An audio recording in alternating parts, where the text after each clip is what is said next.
Tajahau, halo semua, ketemu lagi sama kami berdua di Twin Chinese Mandarin.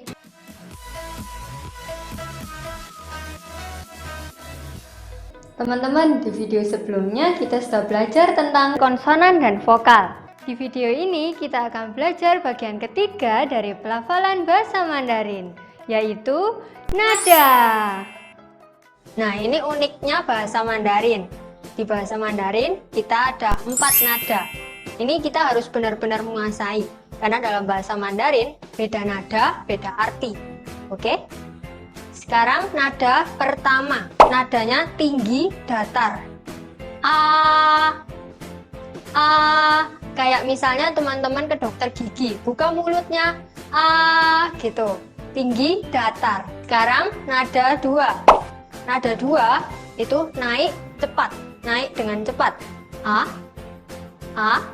kayak misalnya teman-teman lagi dipanggil, terus teman-teman jawab ya, gitu. A. Untuk awal-awal kita pakai mendangakkan kepala nggak apa-apa. A, itu nada 2. Sekarang nada 3. A, turun terus naik. A, kayak kita heran, misalnya ha, ya kan? Itu nada 3. A, turun terus naik. A. Sekarang nada 4. Nada 4 kayak misalnya kita dicubit. Au, itu jatuh, menghentak. A. Ya, itu 4 macam nada dalam bahasa Mandarin. Sekarang coba kita ulang semua. Urut dari nada 1 sampai nada 4.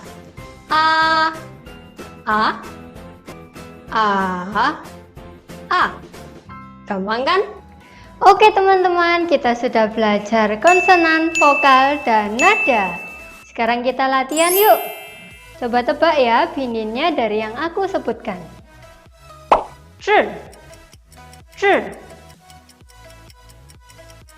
Ya, betul. ZHI nada 4.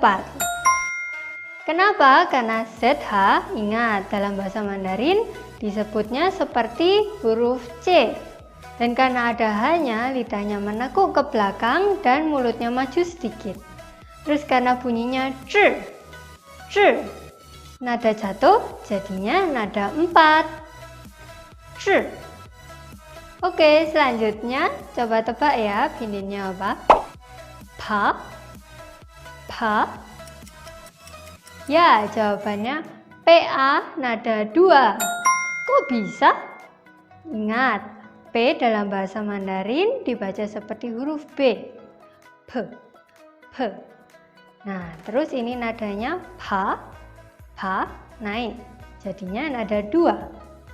Pa. Oke, selanjutnya Ci.